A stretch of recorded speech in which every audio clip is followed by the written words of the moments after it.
alternative siya for Creed Aventus siya for Hasibat.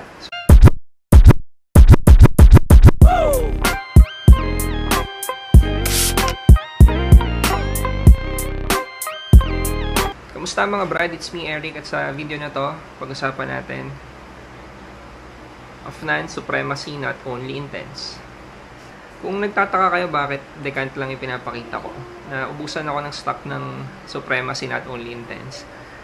Yung empty bottle, nabenta na rin namin. Yung empty bottles kasi, sa mga hindi nakakaalam, binibenta namin to support or to gain additional funds para dun sa advocacy, yung animal welfare. Either pinapandonate namin siya directly, monetary, or pinapambili namin ng pagkain kasi nag-stray feeding din kami. Marami na rin kaming adopt.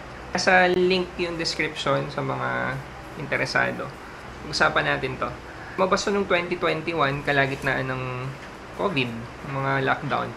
Normal naman ang pahirapan yung supplies before kasi COVID nga, ganyan. Tapos, hindi pa rin naman ganun karaming suppliers nun. Grabe yung hype sa kanya kasi alternative siya for Creed Aventus, siya for Hasibat. So, yung dalawang pabango kasi na yun, very popular, tapos sobrang mahal. So, kung may alternative ka na quality, pagkakaguluhan talaga. Extrait de parfum ang concentration niya, meaning mas mataas yung oil concentration. So, in effect, yung mga frogheads, yung mga mahilig sa pabango na nakakaunawa ng perfume concentration, mas naging interesado kasi normally, kapag mas mataas ang scent concentration, mas mataas ang longevity, mas mataas ang projection. Sa madaling salita, mas performer. For the scent, initial spray, very bright, very fruity, may sweetness galing sa pagiging fruity niya. Reminiscent, oo, sa Creed Aventus, though alam mo kagad na may pagkakaiba. May black currant, saka may bergamot sa top notes na nagbibigay ng brightness. Meron din siyang apple na nagbibigay ng crisp na sweetness. Meron siyang oak moss na ito yung nagbibigay ng vibe na malapit siya dun sa Hasibat na scent DNA. Well, hindi super lapit, no? Pero kasi kung naamoy mo na yung Hasibat, makukumpara mo kaagad eh. Hindi din super lakas nung moss. O sa atin kasi ano ba sa Tagalog to? Tabaan yung ayaw mo, yung moss. Ang Tagalog nun? Lumot. Lumot. Sabi ng asawa ko, may lumot. Sa ibang tao, bango sila. Yung asawa ko, ayaw kasi may lumot. Saka malakas daw. Pero para sa akin, hindi naman ganun kalakas. Or siguro, wag lang i-overspray. Kasi ito yung pabango na palagay ko, kahit na bagay siya for all weathers. All types of weather. Kasi pwede siya sa mainit, pwede siya sa malamig. Tatagos siya sa lamig eh. Di ba ngayong December, halimbawa, pag lumamig, tatagos siya doon. Pero sa mainit, okay din siya. Pero para sa akin, hindi bagay na madaming spray ka sa mainit. Kasi, overpower. Nakakasakal. So, baka, imbis na compliment yung makuha mo, baka makutsa ka. Feeling ko, makaka-choke siya ng mga tao sa paligid mo kapag nag-overspray ka. Nag-overspray ka. Pero kung malamig, siguro, mas pwede kung madami kang i-spray.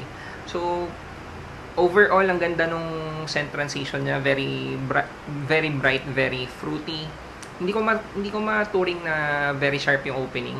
Siguro, yung fruitiness kasi niya, ina-envelope yung citrus. Kaya, nagbe-blend na maayos yung sweetness tsaka yung citrus, yung brightness. So, perfect balance ng citrus saka na sweetness, may fruity sa umpisa. Yung transition, magiging smoky, magiging musky, tapos ang elegante ng dating sa dulo. Longevity niya for me, sa balat, easy 12 to 12 hours, baka lagpas pa nga. Sa damit, tumatagal talaga ng ilang araw. Gusto kong i-spray yung ganitong klase ng scent DNA sa mga jacket. Yung hindi mo kagad nilalabhan. Or kung sa t-shirt man, pag in-spray mo siya doon, sigurado ako tatagal na ilang araw. Kung hindi nyo pa napapalaundry yung mga damit sa laundry basket nyo, maaamoy nyo talaga siya. Ang ganda pa rin ng amoy kahit nandun sa maduming damit nyo. Kailan sa bagay gamitin, anong okasyon, Para sa akin, kahit kailan to eh. Pwede to. Mainit, malamig. Sa Pilipinas, bagay siya sa weather ng Pilipinas. Pero ulitin ko lang, hindi siya okay i-overspray kung mainit. Kasi baka makachoke. Tingin ko kung malamig na setting tapos naka-formal, okay siyang i-overspray. Tapos babagay siya sa formal attire. Kasi yung scent DNA niya ganun eh. I mean, lalo na sa dulo, nagiging elegante yung vibe. Kasi kung kinukumpara mo sa Hasibat, diba? Alam naman natin yung Hasibat is elegante yun eh. Tsaka, para sa akin, yung presyo niya, bagay talaga dun sa amoy niya, mahal, ganun. Or amoy mamahal. Babagay rin siya sa casual, siguro less is more. Or, itapat nyo kung ano yung venue na pupuntahan nyo or occasion. Kung open area, baka okay lang na mag-overspray ka. Pero kung office, kung classroom, naku, masakit sa ulo kapag in-overspray mo. Masyado kang papansin. Baka nga kahit night out or mga club hopping, ganyan. Baka pwede kasi malaking area, ganyan. Nagingay na naman yung pusa ko. So overall, okay siya kung gusto mo yung scent DNA ng Aventus or ng Hasibat. Hindi sila 1:1 for me. Pero yung scent DNA niya, kung wala kang pagkukumparahan, ang taas ng quality ng juice. For its price, putya, solid. Siguro kung 1 to 10 rating, more than 9 yung rating ko dito. Kung wala akong kino-consider na comparison, kung i-rate ko lang yung quality niya. Pag sinama ko pa yung quality tsaka price, baka mas mataas, baka mas malapit sa 10 na yun. 9.5. Ganun. Baka mas mataas pa nga. Sobrang quality ng juice.